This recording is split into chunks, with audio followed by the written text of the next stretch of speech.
Gloria a Dios. En la Biblia aparece una carta con el nombre de los Hebreos. ¿La han leído alguna vez? Es una hermosa carta que yo les animo, si pueden leerla.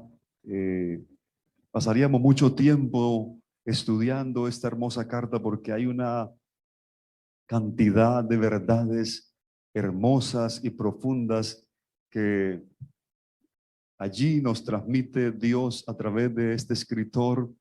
Y como su nombre lo indica, los hebreos eran precisamente personas de esta ascendencia del pueblo de Israel, judíos, pero que en algún momento ellos reconocieron a Jesucristo como el Mesías, como el Salvador, como el cumplimiento de todas las profecías.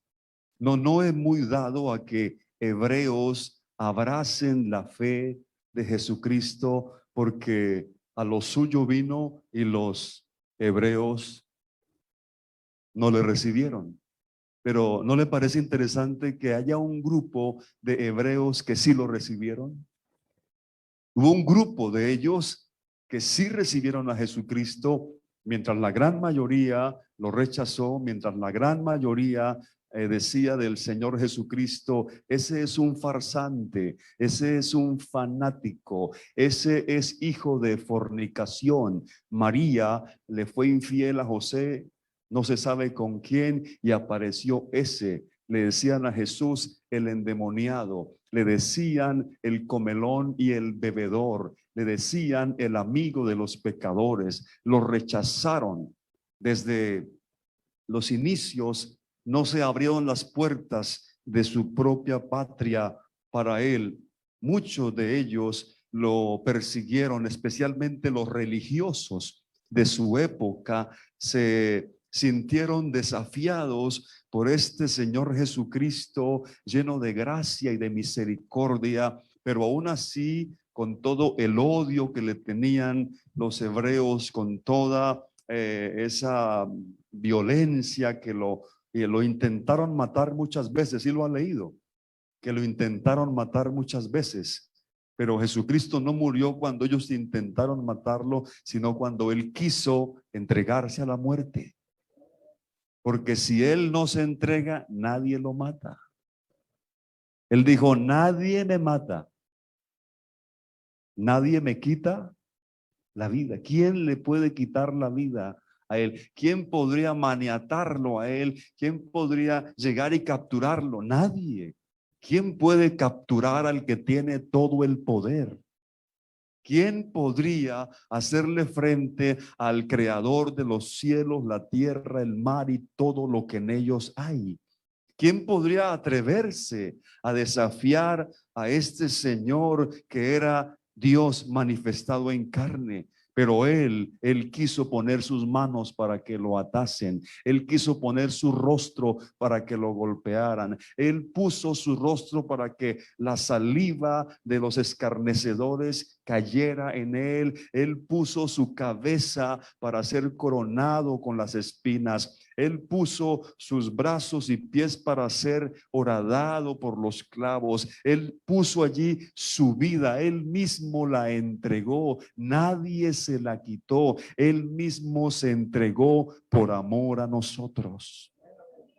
Y ahí estaban los hebreos. Ahí estaban los hebreos cuando Pilato les dijo a ellos, a ese pueblo, porque era una costumbre soltar a un preso para la fiesta de la Pascua que se celebraba cada año. Y había un preso famoso, ¿recuerdan cómo se llamaba? Barrabás. Pusieron ese preso famoso, un homicida, un hombre culpable, un reo de la justicia a un lado, y al otro lado pusieron al santo, al inocente, sin mancha, más sublime que los cielos, el rey de reyes, el príncipe de paz, Él, el Señor, el más hermoso de todos los hijos de los hombres. Él, el único y verdadero, allí en su forma humana, lo ponen a un lado y al otro lado el ladrón. Y Pilato les pregunta: ¿a quién quieren ustedes que deje libre? ¿A cuál de los dos quieren que les suelte en libertad? ¿A Barrabás o a Jesús de Nazaret? Y ellos dijeron: suelta a Barrabás, deja libre a Barrabás. ¿Y qué haré con Jesús de Nazaret? Y todos a una voz gritaron: crucifícalo, crucifícalo. Y ellos se autosentenciaron, dijeron: y no te preocupes, Pilato, la sangre de ese hombre, de Jesús de Nazaret, sea sobre nosotros y sobre nuestros hijos. Esa frase quiere decir: si hay alguna culpa por lo que estamos haciendo ahora, que esa culpa recaiga sobre nosotros y sobre nuestros hijos. Y sí que tuvieron que pagarlo, y lo han tenido que pagar a través de la historia. Pero todo estaba dentro del plan que Dios había determinado mucho antes de que existieran todas las cosas. Porque ese era el plan del Señor, entregarse. Porque si Él no se hubiese entregado a la muerte, nosotros hoy no estaríamos disfrutando de la vida, y no solo de la vida física, sino de la vida eterna. Porque Jesús dijo: yo he venido para que tengan vida y para que la tengan no poco, no de cualquier manera, sino una vida en abundancia, una vida plena. La mejor vida que un ser humano puede vivir se llama Jesucristo. Él dijo: yo soy la vida. A su nombre sea la gloria. Esos hebreos estaban allí, pero sin embargo hubo un grupo que creyó. En algún momento hubo un grupo y se formó una iglesia, una congregación, y se les escribe esta carta a los hebreos. Cuando usted lea la carta a los hebreos, tenga esa conciencia. Primeramente, los primeros destinatarios de esta carta eran ellos, creyentes que habían participado de todos los rituales judíos. Ellos habían participado de la circuncisión a los varones hebreos. Desde niños les circuncidaban como señal de que eran el pueblo del pacto que Dios había establecido con ellos allí en Moisés, exactamente en el monte Sinaí. Ellos se sentían muy orgullosos. Ellos se enorgullecían básicamente de tres cosas: de la Torá, del templo y de la tradición. Ellos decían: como la Torá no hay nada. La Torá era la recopilación de la ley escrita ya en Éxodo 20 en adelante, y se ufanaban del templo, y como el templo de Jerusalén no había otro majestuoso. Pero también se ufanaban de las tradiciones que tenían. Pero esas tres T no le llegaban ni siquiera a la suela de las sandalias del Señor Jesucristo. Por eso en la carta a los hebreos se escribe que Jesucristo es mayor que el templo, mayor que la Torá, mayor que las tradiciones, superior a los ángeles, superior a Moisés, superior a la ley, superior a todo, porque Jesucristo está por encima de todo. Él es sin competencia. Gloria a Dios. Gloria a Dios. Ellos eran descendientes de esos hebreos con los que Dios había hecho un pacto. ¿En cuál monte? En el monte Sinaí, por allá en Éxodo 19. Era un paso obligado del pueblo de Israel. Después de que salieron de la esclavitud de Egipto, tenían que pasar obligatoriamente por el Sinaí. 3 meses después de haber salido, ellos llegan al Sinaí. No podían eludir su paso por el Sinaí, porque era allí donde se iban a constituir legalmente en el pueblo de Dios. Allí entonces Dios desciende al monte, y cuando tú lees Hebreos capítulo 12, de los versos 18 en adelante, después en su casa, ahorita no. Tú encuentras la descripción de lo que sucedió allá, comparando con Éxodo 19. Dios desciende a la montaña. Todo el pueblo está a la distancia. Hay truenos, relámpagos, hay llama de fuego que envuelve el monte. Hay una trompeta que la están tocando. No dice exactamente quién toca la bocina, la trompeta. Se me hace pensar que eran ángeles que estaban tocando trompetas, pero que iban subiendo, subiendo de tono, subiendo, subiendo, y no solamente de tono, sino en fuerza. Y hay un espesor, una nube espesa, y Dios habla con una voz tronante. Literalmente el monte Sinaí se está estremeciendo, está temblando el monte Sinaí. Es más, Moisés dijo: estoy espantado y temblando. Imagínense, ese era el que más cerca andaba de Dios. ¿Y cómo estaba? Pero de miedo. Es más, Dios le dijo a Moisés que nadie se acerque, porque si un animal siquiera por accidente se acerca al monte Sinaí, lo tienen que matar. Y lo tenían que matar a piedra, a flecha o con dardos. Ninguno del pueblo de Israel se podía acercar. Entonces el pueblo le dijo a Moisés: hable usted con Dios, nos da miedo, podemos morir. Habla tú con él y nos traes el mensaje. Y así fue. Y entonces Dios le dio las leyes, los 10 mandamientos o el decálogo que aparece en Éxodo 20 y otras leyes. Y allí entonces Moisés edifica un altar, sacrifica unos animales y con la sangre, la mitad de la sangre, entonces la expande sobre el pueblo, rocía al pueblo con la sangre de esos animales, y así quedó establecido el pacto de la ley o el antiguo pacto. Y de esa gente descendían los que el escritor les escribe esta carta. Ellos habían salido de todo ese sistema de ritos, de ceremonias, de cultos complejísimos para acercarse a Dios. Ellos tenían la tendencia de querer volver a esa religión.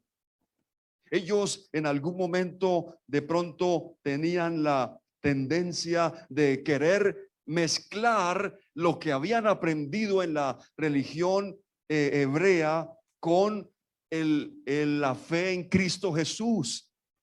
Hay una tendencia en ellos, hay como una tentación de querer mezclar esa religiosidad que habían dejado con la fe en Cristo que ahora ellos estaban abrazando. Pero eso no solo era la tentación de ellos, sino la tentación de muchos cristianos hoy en día, de querer mezclar las cosas, las costumbres, o querer vivir bajo el antiguo pacto, aquel del monte Sinaí, porque ese pacto ya no está en vigencia. Otros entonces, muchas de las religiones cristianas, incluida la católica y la mayoría de religiones evangélicas, son dadas a vivir en una mezcla, una amalgama allí entre la religión del Sinaí, del Antiguo Testamento, y la fe del Nuevo Testamento que Cristo vino a traer. ¿Y qué resulta de una mezcla así? Resulta gente amargada y resentida. No resultan hijos de Dios bendecidos, sino que resultan religiosos, amargados y resentidos, porque les toca hacer cosas, porque les toca dejar cosas, porque todavía no han entendido lo que es el nuevo pacto, no han entendido lo que es la nueva vida, y entonces les toca venir a culto, les toca leer la Biblia, les toca orar, les toca ayunar, les toca evangelizar, les toca ofrendar, les toca diezmar, porque todo en esa religión es una imposición, y cuando se le impone algo a alguien, esa persona no es feliz. Es una persona amargada, resentida. Es una persona que por dentro está diciendo, yo sí quisiera estar en aquello, pero es que como ahora estoy en la iglesia, es que como ahora estoy ahí, entonces, ay, si me ve el pastor, no, y si me ve esa hermana que es más comunicadora. Entonces, hay gente religiosa, sí, leen la Biblia, oran, cantan, ofrendan, hacen todo, pero como no han entendido lo que es el nuevo pacto, la nueva vida en Cristo, están resentidos. Y ni se descarrían ni se consagran. Porque si piensan en descarriarse por allá muy al fondo, todavía la voz del Señor les dice, no, pero yo he hecho una obra en ti. Y entonces dicen, no me voy a descarriar. Pero tampoco se consagran del todo porque no han permitido que el poder de Dios los haga nuevas criaturas. Yo le quiero recordar a los que ya lo saben y decirle a los que no lo saben que el que está en Jesucristo es una nueva criatura. Realmente el que ha nacido de nuevo no es un religioso amargado que está pensando en hacer cosas para agradarle a Dios, sino que está feliz de lo que Dios ha hecho en Cristo Jesús, que le da la oportunidad de vivir una vida agradable, no por lo que esa persona haga, sino por lo que Jesucristo hace a través de su vida. Ya no vive esa persona, ahora Cristo vive en ella. Alguien debiera alabar a Dios por eso. Amén. Gloria a Dios. Gloria a Dios. Es por eso que el escritor a los Hebreos, usted cuando lee la carta encuentra muchos llamados de atención. Desde el comienzo encuentra mucho llamado de atención porque él tiene cierta preocupación, pero más que él es Dios que está interesado que esos hebreos que habían salido de esa religiosidad no se vuelvan a esas costumbres, a esos rituales, sino que se mantengan en la fe en el Señor. Es por eso que comenzando en el verso 18 de Hebreo 12, él les dice, miren, porque ustedes no se han acercado al monte que se podía palpar. ¿Cuál era ese monte? El Sinaí. Ustedes no se han acercado a ese monte que ardía en fuego. No se han acercado a esa tempestad, al sonido de la trompeta, a la voz del que hablaba, la cual los que la oyeron rogaron que no se les hablase más, porque no podían soportar lo que se les decía, que si aún una bestia tocaba el monte sería apedreada o pasada con dardo. Y era tan terrible lo que se veía, dice el escritor, que Moisés dijo, estoy espantado y temblando. Moisés estaba también temblando, la montaña temblaba a causa de la gloria de Dios, Moisés temblaba de miedo y el pueblo temblaba de susto. O sea, era un temblor por todo lado. Todo era miedo, temor, pánico, esa religión que quita la alegría, la felicidad. Esa es la religión del pasado, es la religión que no permite que la persona pueda ser esa nueva criatura en Cristo Jesús. Él les dice, mire, ustedes no se acercaron a ese monte, ustedes no están caminando por lo que ven. La religión hebrea, y estoy diciendo esto porque hoy está muy de moda esto del mesianismo. Está muy de moda esto de volver a las raíces judías. Y espero que no le haya pasado, pero no va a faltar el que a usted le pregunte o le diga, mira, yo estoy reuniéndome y estoy aprendiendo a orar en hebreo y estoy aprendiendo a cantar los salmos en hebreo y ahora ya sé cómo se pronuncia el nombre de Dios en hebreo. Mi amor, pero si ya sé cómo se pronuncia el nombre de Dios en castellano y es el nombre más grande que hay. Es el nombre más poderoso que hay. No, es que debes conocer tus raíces hebreas y debes saber a cuál de las 12 tribus hebreas tú perteneces. No me importa a qué tribu yo pertenezca. Ahora tengo una nueva ciudadanía. Ahora Dios me dio una cédula celestial. Ahora tengo en mi vida la presencia de Dios. Amén.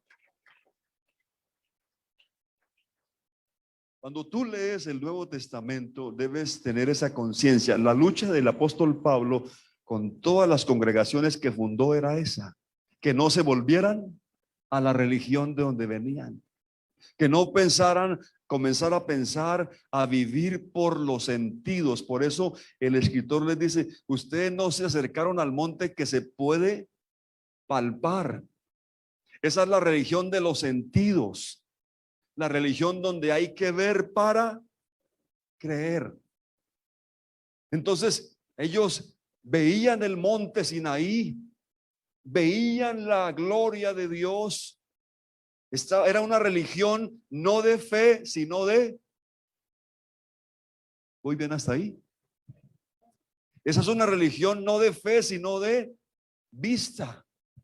Pero la religión, si es que podemos hablar de religión cristiana, no es de vista, sino por fe.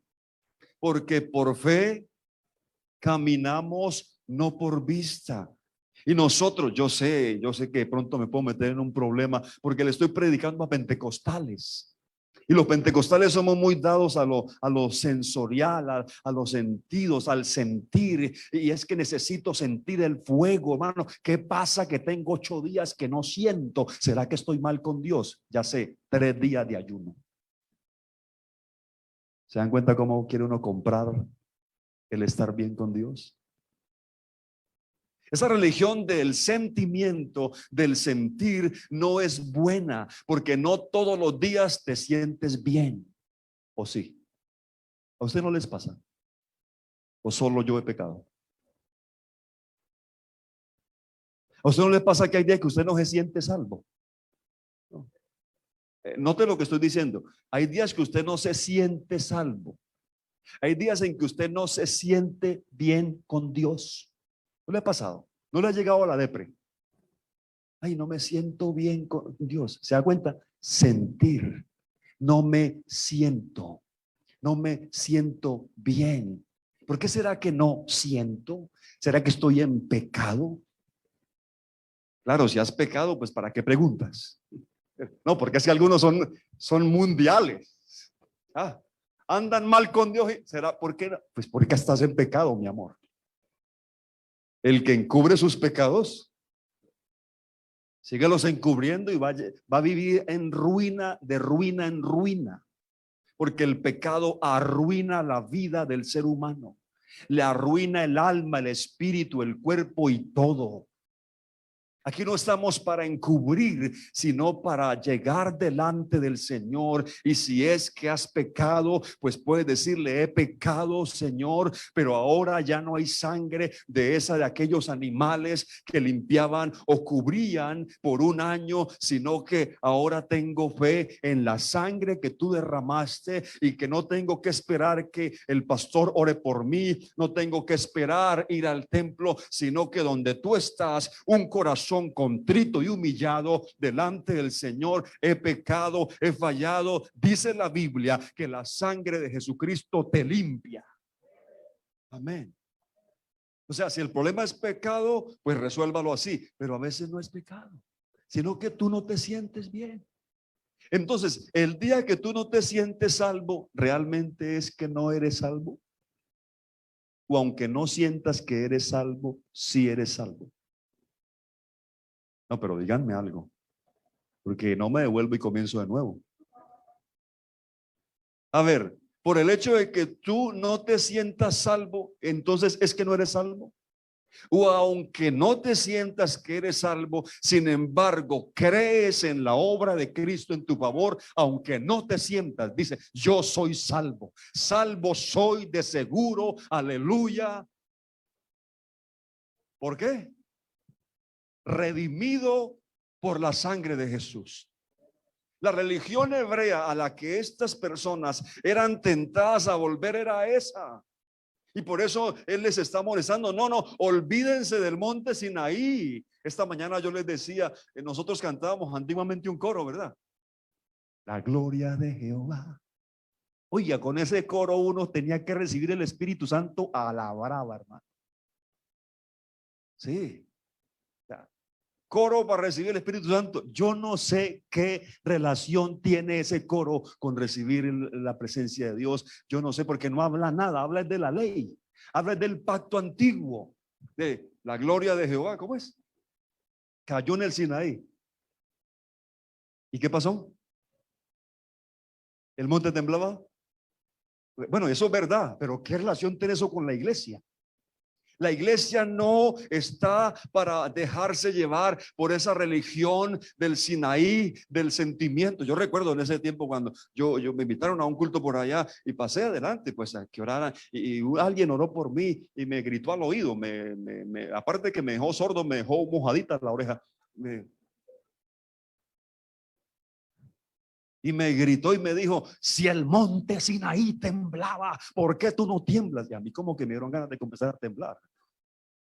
Pero es que esa no es la religión. Esa es la religión que uno provoca. Eso es lo que uno hace por su esfuerzo. Eso es lo que uno hace para que lo vean. Pero esa no es la religión verdadera. Si es que hay una religión verdadera, es la que camina por la fe. Es la que dice, yo no veo, pero creo. Yo tengo confianza, la certeza de lo que me espera, la convicción de lo que no se ve.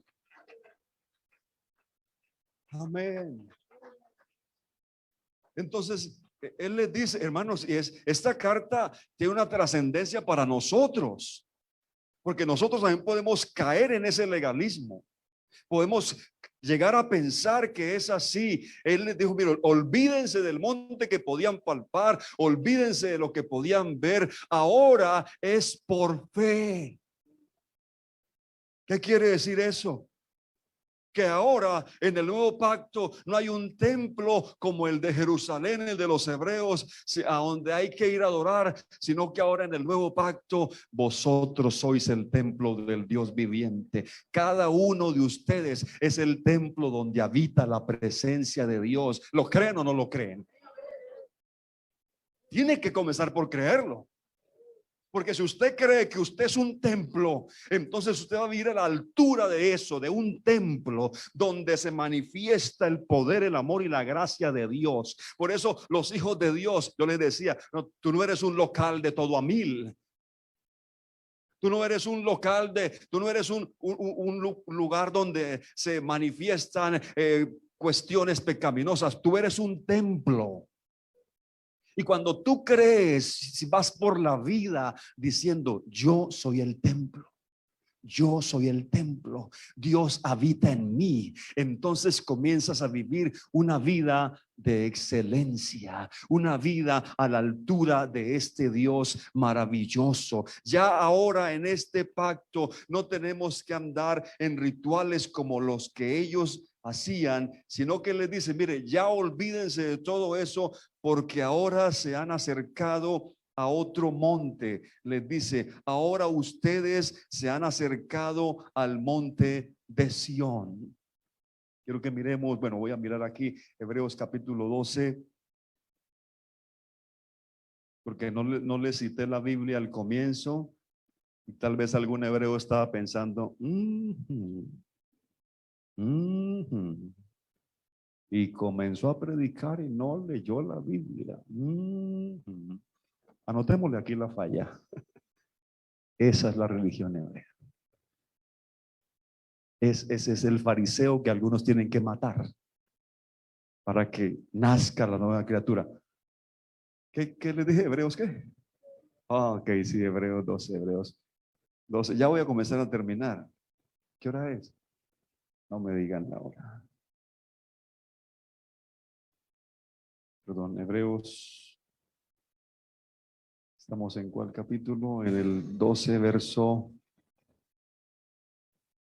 22. Ahí está. ¿Sí? En el 18 habla, del 18 al 21 habla del monte Sinaí, y del 22 en adelante habla del monte de Sión. Dice, sino que os habéis acercado al monte de Sión. El monte de Sión no es un monte físico. El monte de Sión es, a renglón seguido, dice, la ciudad del Dios vivo. ¿Cuál es la ciudad del Dios vivo? Jerusalén, la celestial. Porque hay una Jerusalén que esa terrenal es para los hebreos de aquí, los que practican esa religión, pero la Jerusalén celestial es para los hijos de Dios. ¿Dónde están los hijos de Dios? Yo sé que aquí hay personas que seamos sinceros, todavía no eres un hijo de Dios. ¿Cómo que no soy un hijo de Dios, pastor? Soy un animal. No, tampoco hasta allá. No, tampoco hasta allá. Pero a los que le recibieron y a los que creyeron en su nombre, le dio potestad de ser hechos hijos de Dios. ¿Quieres ser un hijo de Dios? Debes recibir a Jesucristo como tu Señor y Salvador. Y cuando Él entre a tu corazón, Él te hará una nueva persona. Te hará una nueva criatura. Y cuando Él entre, cuando tú lo recibes por la fe, Él entra en ti y Él hace de ti una nueva criatura.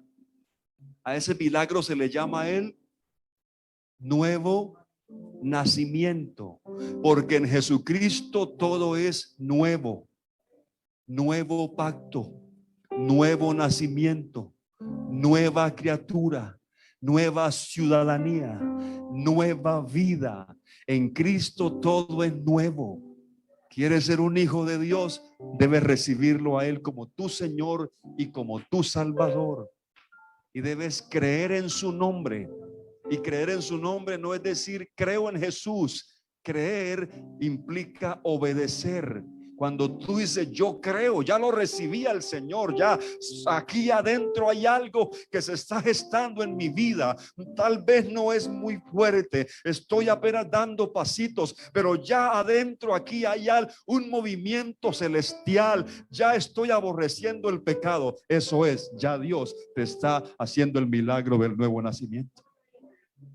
Entonces, ¿cree en Jesucristo? Sí, creo. Sí, ¿qué hago? Cree, da el paso de obediencia, bautízate en su glorioso nombre. Y entonces a los que han sido bautizados en Cristo, de Cristo quedan revestidos. Ahora Cristo se te metió por dentro. Ahora Él está dentro de ti. Ahora nada puede contra ti, ni el vicio que practicabas, nada te puede hacer daño, porque el Cristo indestructible se te mete por dentro. Y cuando tú estás débil, Él te levanta. Y cuando tú sientes que no vales, Él dice sigue caminando por la fe. Te estoy probando. Esta semana no sentiste nada, pero es para que aprendas a caminar por la fe. No se trata de sentir o no, se trata de creer, porque al que cree en este Cristo maravilloso, comienzan a sucederle cosas maravillosas. Es la fe, la certeza que nos da de que Él está con nosotros.